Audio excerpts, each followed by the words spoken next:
Ready for the hurricane? I'd heard a lot of good things about Arma Hobby kits, so when a friend sent me this as a gift, and after looking at the delicate detail in the parts paired with the gorgeous 3D upgrades, I was not only intrigued but inspired to build it. That paired with the challenge of painting an operational white aircraft was a challenge I wanted to attempt. But would Arma Hobby live up to the hype? Come with me and I'll share with you my thoughts. Using TS17, I painted the wheel bay in an aluminium colour and wedged it between the two wing halves and proceeded to glue them together.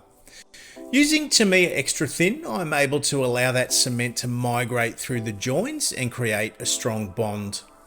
I work my way methodically around that join line to ensure I don't miss anything. All gaps and imperfections are filled using a black superglue, as this will not shrink over time, and it gives me a good look at what gets sanded and what stays, but the sanding would come a little bit later. I considered pre-painting the framework for the cockpit, but felt access would be acceptable enough as the majority of that assembly would be aluminium, with only a small amount requiring brush painting. The area was masked mainly to protect the subtle detail in the moulding and would soon be sprayed in that TS17 aluminium off screen, as were the interior faces of the fuselage halves. It's worth mentioning here, this version of the Hurricane has a couple of vents on either side that needed to be removed, and I did that using a micro chisel, and I used black CA glue to fill the holes. I used pale green for my interior colour, and with some makeshift masks in place, sprayed the colour over the appropriate areas. Soon after, the decals could be applied to the cockpit walls, and with the aid of a decal softener, it settled them over the contours of the part beautifully. But no area was more important than the instrument panel, of which the decals performed magnificently, I'm glad to say, and I applied a spot of AK wet effects to really elevate the glass look of the dials on that cluster.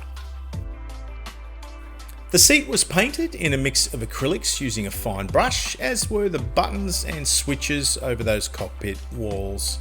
Now, I tend to paint elements that should be black in a mid-tone grey, knowing that my washes will drag the colour tone down towards where I need it to be, and it'll give the part some character as well. Adding a black panel liner over the aluminium instantly brings life to the details and makes the bright aluminium pop against it. That black was used over the walls as well, and the switches, and as well as through the wheel well. I could then use brown to line the detail of that seat. The panel line wash sharpens up all of those details around the harnesses, and it makes such a world of difference. The Tamiya panel liners have a great covering power, however they are quite aggressive and require a cotton bud moistened with white spirit to remove any excess wash. Now, although a cockpit can be at times difficult to see on a finished model, there is absolutely no doubt that this area is one of the more enjoyable parts of the build and one of the most rewarding, I think. Gluing the two halves of the fuselage demands a clean and good bond, so any excess paint is removed with isopropyl alcohol on a cotton bud, allowing the two halves to mount plastic on plastic. Having paint in the mix when trying to glue styrene complicates the issue by compromising the bonds, as well as potentially making a mess of paint and melted plastic. Cleaning these mating points is always a good idea. The fuselage caps over the cockpit assembly and wings so beautifully, and the gap at the wing roots was non-existent. Quite frankly, the fit was stunning. Because this plane is a carrier-based version of the Hurricane, the kit comes with a 3D printed arrestor hook section which is installed using super glue. Adding this detail as a 3D printed part is a really clever inclusion in this kit and allows Arma greater mileage from this moulding. Sanding and filling is honestly one of my least favourite disciplines in this hobby, and it's probably the thing that turns me off aircraft modelling a little bit, but a necessary evil nonetheless. Even when the fit is excellent, there is some filling always required, if only just to mask a seam. Now, I lightly shave off any excess glue that had pressed through the seam when I joined it, and then move back to the black super glue as my filler. After a couple of hours, I could start wet sanding that area. By using a touch of water, I'm able to reduce the number of scratches and scuffs over the plastic and get the filler flush with the moulding. Use touch and close your eyes to feel this. You'll be surprised how much you can feel that you possibly would miss by just using your eyes. A small amount of white glue is used to attach the windshield, and the front lights on the wings are picked out with a chrome pen, and the clear pieces for those are attached again using the white glue. One of the things that really impressed me about Arma Hobby is a newsletter that they share with their community. In it, they offer tips and ideas for upgrading your models, among other things, and I set about employing some of those ideas here. Adding the brake lines is easy enough to do by bending a piece of fuse wire and gluing it down with super glue. A splitter in the intake and various rods are added to the duct flap, plus a couple of pipes in the moulding are drilled out using a small micro drill. These are all easy upgrades, and I'd encourage you to subscribe to the Arma Hobby newsletter for ideas like these on your own models.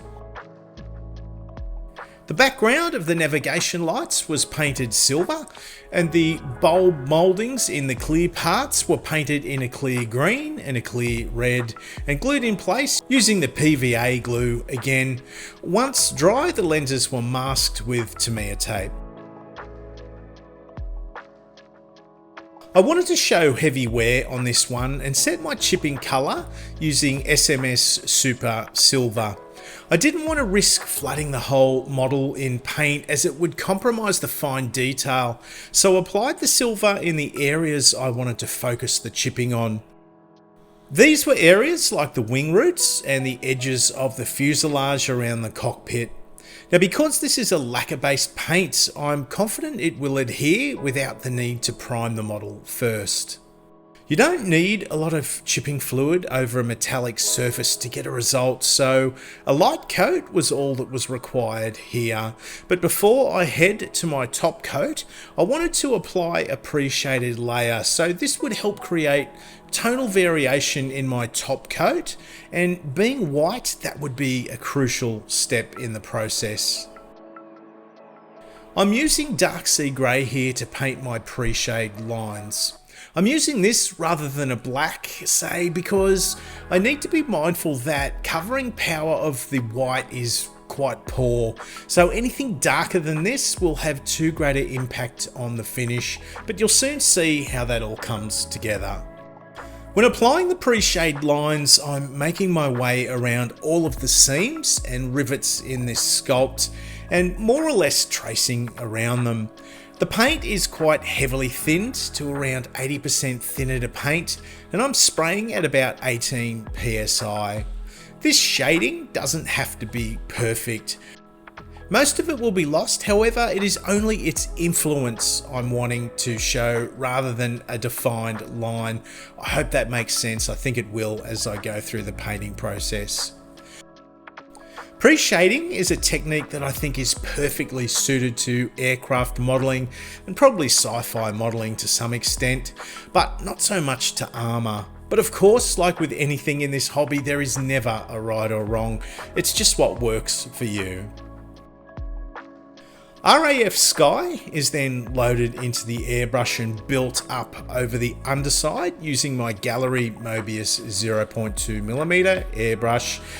Now I'm sure you already know, but I adore using the airbrush, but I love using this one in particular. And Gallery are offering viewers of this channel a 13% discount, of which I believe is the largest discount available. Check out the show notes if that is of any interest to you.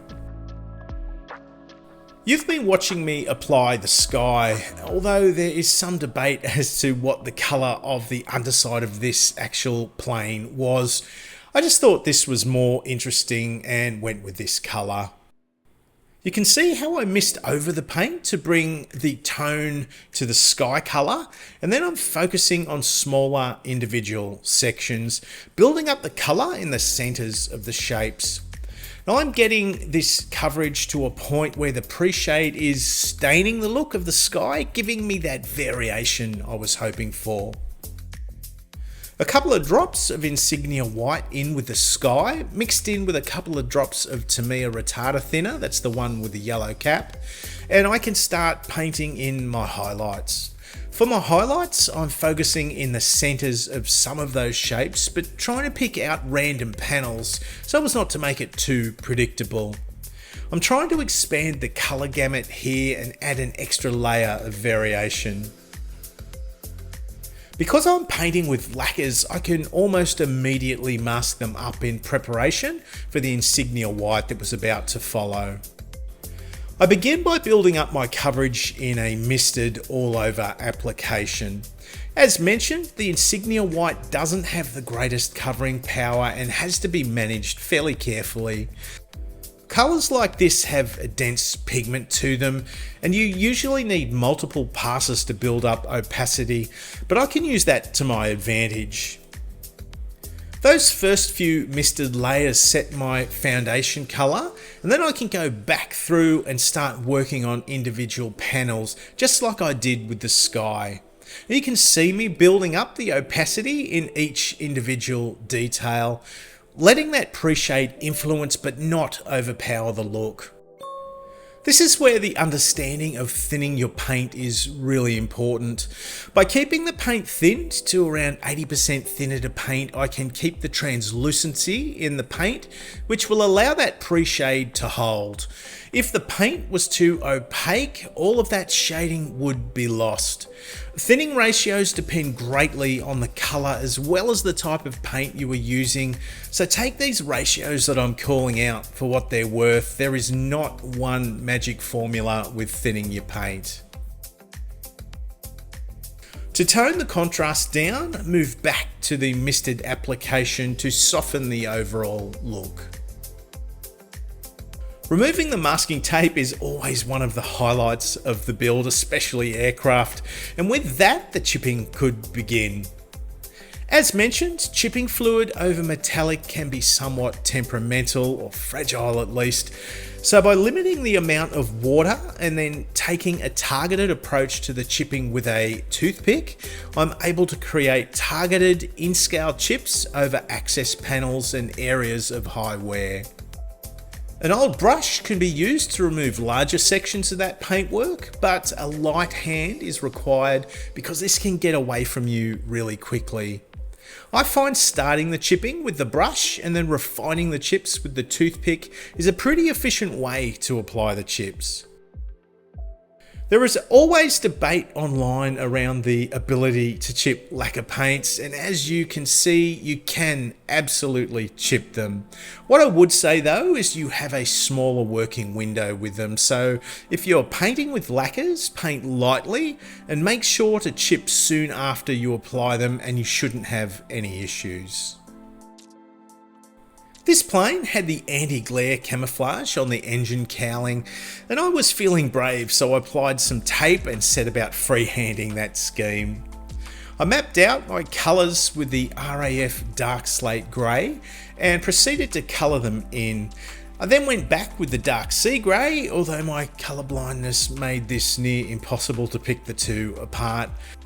To better define those colours though, a thinned mix of clear smoke could then be used to reinforce that line between the two colours, as well as some shading around of the detail in the moulding. It was surprisingly effective. The stripes on the underside wings were masked up with more masking tape using visual reference only from the instructions for their placement, but it's surprising how accurate the positions were just using that visual method. The stripes were then painted in black, as were the black walkway sections at the wing roots. And again, the joy of removing the masks can never be understated. I'd gone to so much trouble with the paintwork and the chipping, I probably should have masked and sprayed the roundels, but I decided to press on with the decal application anyway.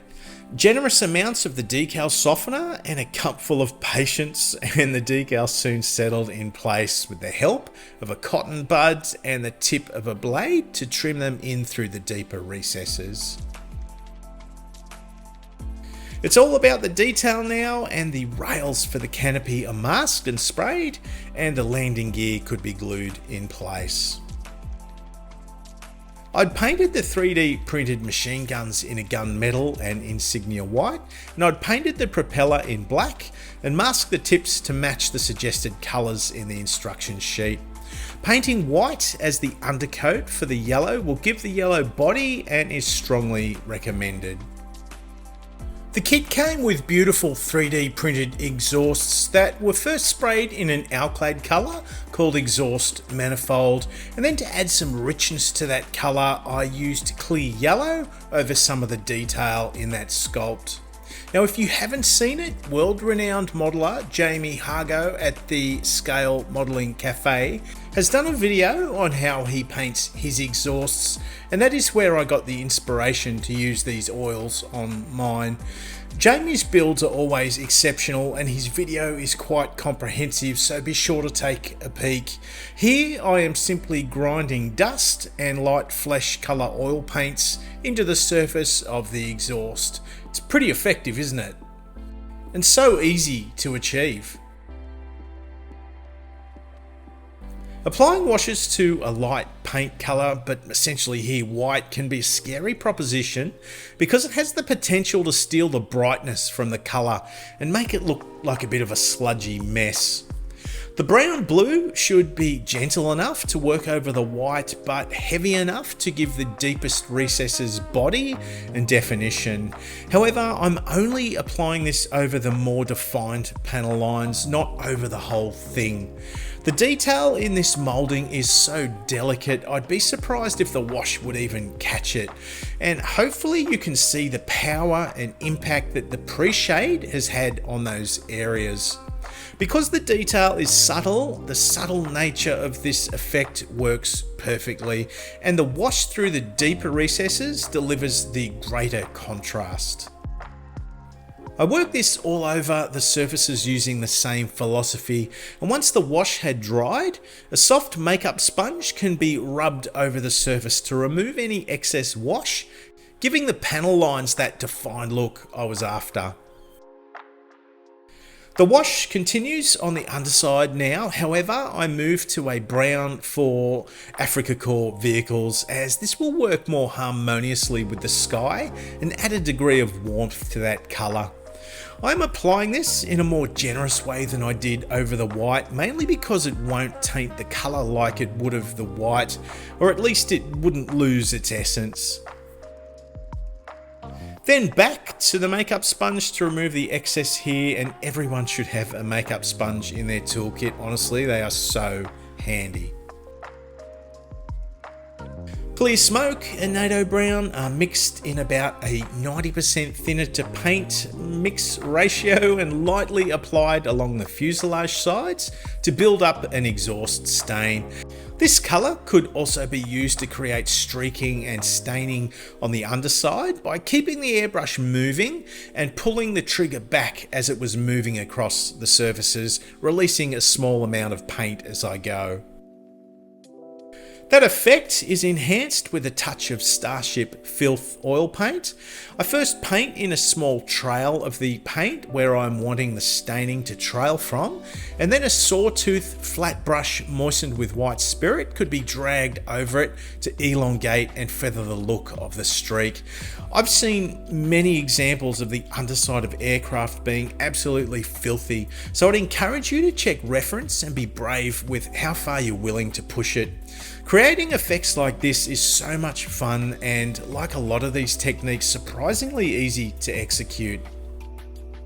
I'd used chipping fluid to create my chips in the white, however for the cowling and the walkways it was easier to paint them on using a fine brush and silver acrylic paint.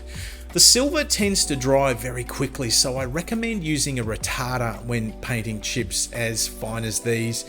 Given how enjoyable this was, it made me question the lengths I went to with the chipping fluid previously, but nothing gives the look of chipped paint quite like the look of chipped paint. Well, duh. Light scuffing was applied to the propeller using a dust watercolour pencil, and the propeller was capped in place. A small piece of wire was used for one of the antennas, and a small pilot hole was drilled for the antenna wire in the spine of the fuselage. Easy Line is a black elastic wire that is then fed through that hole and superglued to the mast and then the tail.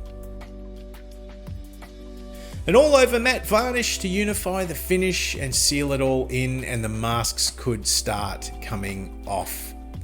The kit actually comes with a pre-cut mask set, which is incredibly handy. You can see here I'd painted the canopy and applied some light sponge chipping with the silver paint. I've set it in place here and it's all starting to come together. The gun barrels were buffed using a gunmetal pigment, and with that, my first Arma Hobby experience was complete. The Hurricane is an aircraft that I would generally overlook in favour for something else, but a funny thing happens when you take on a model and you learn a little bit about the history. You invest a piece of yourself, and something that had been of very little interest before soon becomes something that you can't get enough of. So much so, I actually have a Mark I in my sights for another time.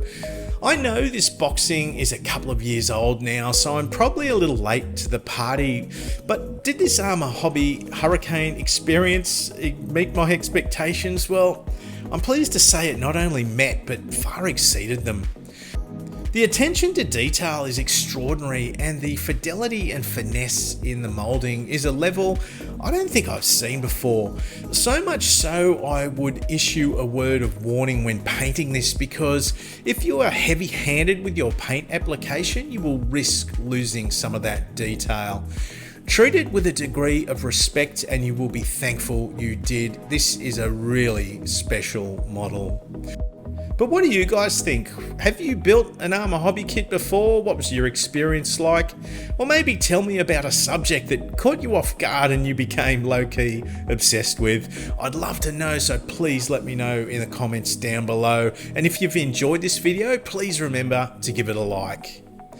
My Patreons have known about this build for a while now, so if you want to dial in with that community and get a look at what's happening behind the scenes, please be sure to check it out. And if you're looking to fast track your own modelling skills, that Patreon page is the place to do it, I can promise you. So there you have it, a dedicated Arma modeler building aircraft again. Who'd have thought? I hope you enjoyed it. Remember guys, this is the greatest hobby in the world. Share it with your family and share it with your friends, and let's be proud of what we do. Until next time, I'll see you soon.